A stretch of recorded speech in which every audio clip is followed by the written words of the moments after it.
नतीजों के बाद लगातार प्रधानमंत्री नरेंद्र मोदी को दुनिया भर से शुभकामनाएं आ रही। अमेरिका के राष्ट्रपति जो बाइडेन, रूस के राष्ट्रपति व्लादिमीर पुतिन, फ्रांस के राष्ट्रपति इमैनुअल मैक्रों की तरफ से प्रधानमंत्री को बधाई संदेश भेजे गए और दुनिया भर से बधाइयों की दस्तक के बीच अभी आई तस्वीरें दिखाते हैं। राष्ट्रपति द्रौपदी मुर्मू ने नरेंद्र मोदी के नेतृत्व वाली निवर्तमान केंद्रीय कैबिनेट के लिए राष्ट्रपति भवन में प्रीति भोज का आयोजन किया। ये उसी कार्यक्रम की तस्वीरें हैं। 17वीं लोकसभा के लिए चुनी गई सरकार की अपनी कैबिनेट के साथ प्रधानमंत्री राष्ट्रपति भवन पहुंचे हैं। अब इस कैबिनेट में कितने सदस्य आगे भी मंत्रिमंडल का हिस्सा होंगे, यह तब पता चलेगा जब 8 जून को शपथ प्रधानमंत्री तीसरी बार लेंगे और तीसरी शपथ गठबंधन के पथ से होकर चल रही है।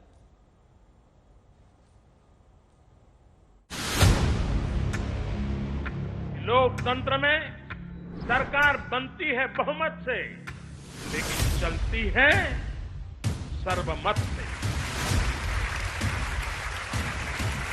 23 साल मुख्यमंत्री से प्रधानमंत्री तक लगातार बनते आ रहे नरेंद्र मोदी पहली बार अब गठबंधन के आधार पर बहुमत वाली सरकार को सर्वमत से चलाने की बैठक करते हैं। दाहिनी तरफ पार्टी अध्यक्ष जेपी नड्डा, उनके बगल रक्षा मंत्री राजनाथ सिंह और फिर गृह मंत्री अमित शाह दिखते हैं। बाईं तरफ 16 सीट के साथ आए टीडीपी के चंद्रबाबू नायडू, उनके बगल 12 सीट वाले नीतीश कुमार, उनके साथ 9 सीट वाले एकनाथ शिंदे। फिर सामने दोनों तरफ 15 दलों के कुल 21 नेता नरेंद्र मोदी के नेतृत्व में पहली बार बीजेपी के बहुमत से दूर होने पर गठबंधन सरकार के गठन की बैठक करते हैं। अब इस बैठक में बात क्या हुई आपको बता दें।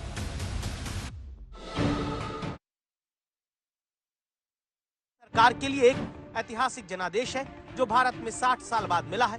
प्रधानमंत्री आगे बोले, सब ने बहुत अच्छा चुनाव लड़ा है, सब मिलकर अब विकास का काम करेंगे। फिर चंद्रबाबू नायडू और नीतीश कुमार दोनों ने इस बात पर जोर दिया कि बिना वक्त गवाए जल्द से जल्द सरकार के निर्माण को पूरा किया जाए। इसके बाद बैठक में कई सहयोगी दलों के नेता ने दुनिया में भारत का मान बढ़ाने के लिए नरेंद्र मोदी की प्रशंसा की। फिर इस बैठक में तय हुआ 7 जून को एनडीए की अगली मीटिंग होगी। नरेंद्र मोदी को एनडीए संसदीय दल का नेता चुना जाएगा। इसके बाद तय हुआ 8 जून को प्रधानमंत्री अपनी तीसरी शपथ ले सकते हैं। How can we contest elections if you are not a part of NDA? 3 parties combined we collected. Why you got that doubt? I don't know.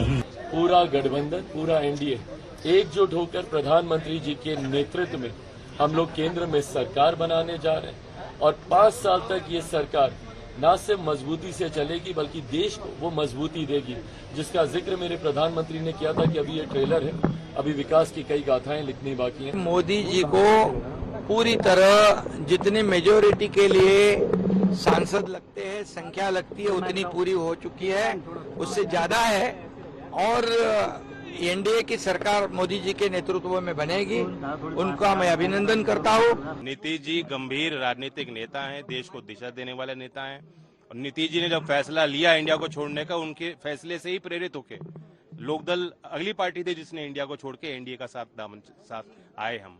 तो नीतीश जी से हम सीखने का हम उम्मीद करते हैं, मुझे और मौका मिलेगा, अवसर मिलेगा, साथ काम करेंगे एनडीए में। जो भी वोट मिला है नरेंद्र भाई मोदी जी के संकल्प के आधार पर मिला है और नीतीश कुमार जी के कार्य पर भी मिला है। नरेंद्र मोदी जी के नेतृत्व में सबको विश्वास है, विश्वास में लोग चलेंगे और जनता ने बहुमत दिया है, मैंडेट दिया है नरेंद्र भाई मोदी जी को।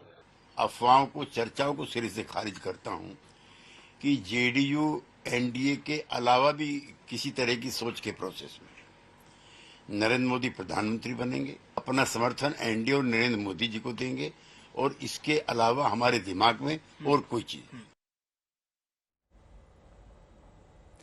चुनावी नतीजे आने के बाद इस बात पर बहस विपक्ष ने छेड़ रखी है कि भले सरकार एनडीए गठबंधन बना ले, लेकिन यह मोदी की हार है, जिसका जवाब बीजेपी देती है कि जिनके गठबंधन की कुल सीटें बीजेपी की कुल सीटों से कम हो, वो सवाल नहीं उठा सकते।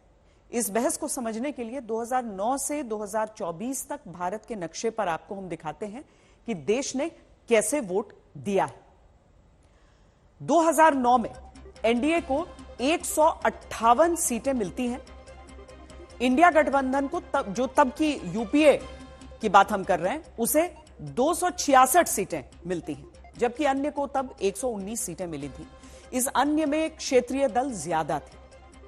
फिर 2014 देश का नक्शा ऐसा बदलता है जहां एनडीए को 335 सीटें मिल जाती हैं, ऐतिहासिक जीत हासिल होती है। आज के मौजूदा विपक्षी गठबंधन इंडिया को 61 सीटें मिलती हैं, अन्य को तब 147 सीट मिली। फिर 2019 देश के नक्शे पर एनडीए का ग्राफ और चढ़ता है, जो 351 तक जाता है, और इंडिया गठबंधन 93 सीट तक चला आता है। अन्य की सीटें भी घटकर 99 पर आ जाती है। और अब 2024 का नतीजा कहता है कि एनडीए 293 सीट जीता है, इंडिया गठबंधन 234 सीटें और अन्य को 16 सीटें। और तब आज दोनों तरफ के गठबंधन की बैठक हुई। दोनों तरफ की तस्वीरें हम आपको दिखाते हैं। एक तरफ एनडीए जिसमें कुल 15 दलों ने जीत हासिल की, दूसरी तरफ इंडिया गठबंधन जिसमें 20 दलों ने जीत हासिल की। फर्क सिर्फ ये नहीं है कि एनडीए गठबंधन एक बार फिर सरकार बनाने जा रहा है, फर्क यह भी है कि 16 दलों वाले एनडीए में बीजेपी अकेले 240 सीट जीतती है और गठबंधन की मिला ले तो 293।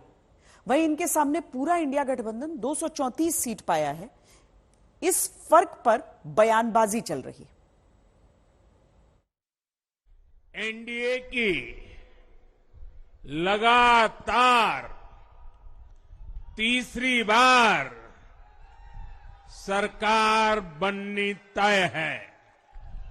हमारे विरोधी एकजुट होकर भी उतनी सीटें नहीं जीत पाए जितनी इस लोकसभा चुनाव में अकेली बीजेपी ने जीती है। देश ने नरेंद्र मोदी जी को साफ कह दिया है कि हम आपको नहीं चाहते हैं, and this is the main thing that this election has said. कुछ लोग 30-40 सीटें जीत ले तो धूम मचाने लग जाते हैं और वो भूल जाते हैं कि देश किस तरीके से मोदी जी के साथ खड़ा है। इस बात को भी हमको ध्यान में रखना चाहिए। ये एक बहुत भारी पिछले को धक्का है भाजपा को और खासतौर से मोदी जी को, कि जो इतना घमंड से कहे जा रहे थे कि अब की बार 400 पार, और उनको अपनी बहुमत भी नहीं मिली जो 2014 में और 2019 में उनके पास था, वो भी आज हासिल नहीं कर पाए। तो उनके लिए एक बहुत बड़ा सेटबैक है। 62 के बाद ये पहली बार हो रहा है कि भारत को एक ऐसा लोकप्रिय नेता मिला है जो लगातार तीसरी बार जीतकर प्रधानमंत्री बन रहा है। देश के प्रधानमंत्री बन रहे हैं नरेंद्र मोदी जी। तीसरी बार में भी स्पष्ट बहुमत एनडीए को मिला है, सरकार बनने जा रही है। ये बहुत खुशी की बात है। विकास के पथ पर जिस तरह देश आगे बढ़ रहा था उसमें कोई बाधा नहीं आई है। बीजेपी के नंबर क्या आए हैं? प्रधानमंत्री जी ने क्या दावा किया था? 400 पार, यानी कि उनके दावे से 160 सीटें कम आई हैं। तो ये प्रधानमंत्री जी की हार है और उनको नैतिकता के आधार पर इस्तीफा दे देना चाहिए।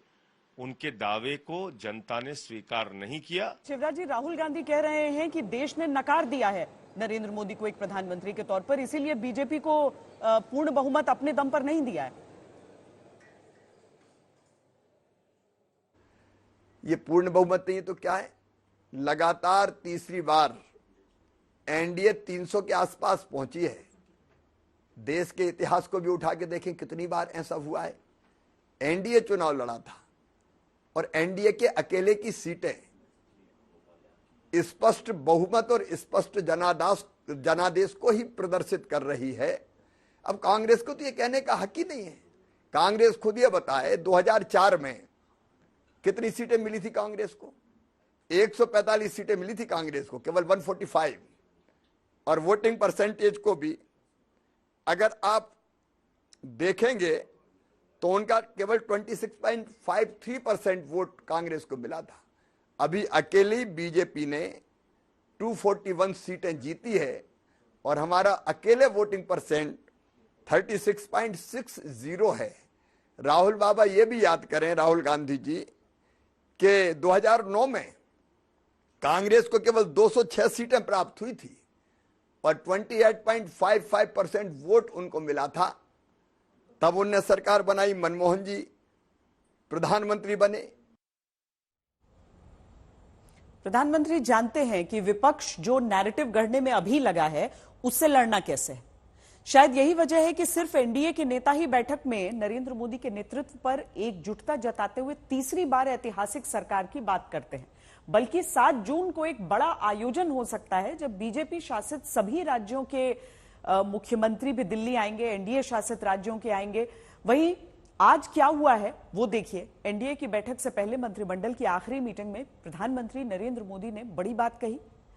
पीएम ने कहा कि हमने 10 साल अच्छा काम किया और आगे भी करेंगे। सत्ता संगठन हर जगह जनता की उम्मीदों पर खरा उतरे हैं और आगे भी उतरेंगे। हार जीत राजनीति का हिस्सा है, नंबर गेम चलता रहता है। नीतीश कुमार अब चाहते हैं कि जल्द से जल्द सरकार बने, लेकिन उससे पहले 2 तस्वीरें चर्चा में आई। जिस प्लेन से नीतीश दिल्ली आए उसी में तेजस्वी भी मौजूद थे। दिल्ली आते समय पहले नीतीश आगे और तेजस्वी पीछे बैठे हुए दिखते हैं। बाद में तेजस्वी यादव ने नीतीश कुमार की तबीयत का हाल चाल लिया। बात करने के लिए बीच सफर में नीतीश के पास आ गए। बाद में तेजस्वी यादव पीछे की सीट पर वापस लौट गए। अब देखिए, विपक्षी गठबंधन की बैठक जब शुरू होती है तो अपने शुरुआती बयान में कांग्रेस अध्यक्ष मल्लिकार्जुन खड़गे बड़ी खबर वाला बयान देते हैं। खड़गे कहते हैं कि हम यहां से यह भी संदेश देते हैं कि इंडिया गठबंधन उन सभी राजनीतिक दलों का स्वागत करता है जो भारत के संविधान की प्रस्तावना में अटूट विश्वास रखते हैं और इसके आर्थिक, सामाजिक और राजनीतिक न्याय के उद्देश्यों से प्रतिबद्ध हैं। यानी यह बयान एक तरह से एनडीए के घटक दलों को या अन्य में शामिल 16 सांसदों को साथ आने का न्योता है। जहां डोरे डाले जाते हैं तो डोर काटते बयान भी आते हैं। एक अच्छा मौका है उनको, किंगमेकर के रूप में अगर है तो कम से कम इतना तो होना चाहिए कि बिहार को विशेष राज्य का दर्जा दिलवाएं। एक गोल्डन अपॉर्चुनिटी है। नीतीश कुमार बहुत सुलझे हुए आदमी हैं और उनकी बड़ी लोकप्रियता बिहार में है और सब इस बार के चुनाव में दिखा है। और वो स्थिर व्यक्ति हैं, बहुत ही समझदार, और बिहार के लोगों का बड़ा भरोसा है और हमारे जैसे लोग भी जो उनके साथ राजनीति करते हैं उन पर बड़ा भरोसा है। चंद्रबाबू नायडू जी वो शख्स हैं जिन्होंने संघीय ढांचे की मजबूती के लिए यहीं दिल्ली में धरना दिया था, आंदोलन किया था इस सरकार के खिलाफ, मोदी जी के खिलाफ। दूसरे नेता है नीतीश कुमार जी। इंडिया गठबंधन के लोगों को लामबंद करने की उन्होंने चुनाव के पहले कोशिश की थी। तो जरूर इन बातों पर आत्मावलोकन करेंगे, सोचेंगे, विचार करेंगे कि किस तरह से उनको भी प्रताड़ित करने का काम प्रधानमंत्री जी ने और गृह मंत्री जी ने और बीजेपी ने किया। नीतीश जी गंभीर राजनीतिक नेता हैं, देश को दिशा देने वाले नेता हैं। और नीतीश जी ने जब फैसला लिया इंडिया को छोड़ने का, उनके फैसले से ही प्रेरित होके लोकदल अगली पार्टी थी जिसने इंडिया को छोड़ के एनडीए का साथ आए हम। तो नीतीश जी से हम सीखने का हम उम्मीद करते हैं। मुझे और मौका मिलेगा, अवसर मिलेगा, साथ काम करेंगे एनडीए में। मैं नीतीश जी की राजनीति से वाकिफ हूँ, चंद्रबाबू जी की राजनीति से वाकिफ हूँ। वो व्यक्ति केंद्रित विमर्श, आत्ममुग्ध नेतृत्व को या तो दुरुस्त कर देंगे या उसके साथ सहज नहीं होंगे। नीतीश कुमार तभी कार्य अच्छा करते हैं, यहाँ देखा गया है कि जब एनडीए के साथ रहते हैं। वैसी परिस्थिति में राजहित में कोई ऐसा निर्णय नीतीश कुमार नहीं लेंगे जिससे कि राज्य को कोई घाटा हो। नीतीश जी बिहार के सबसे बड़े नेता, इसमें दिक्कत कहाँ है? साथ में है सबको, ये साथ एकदम सब है।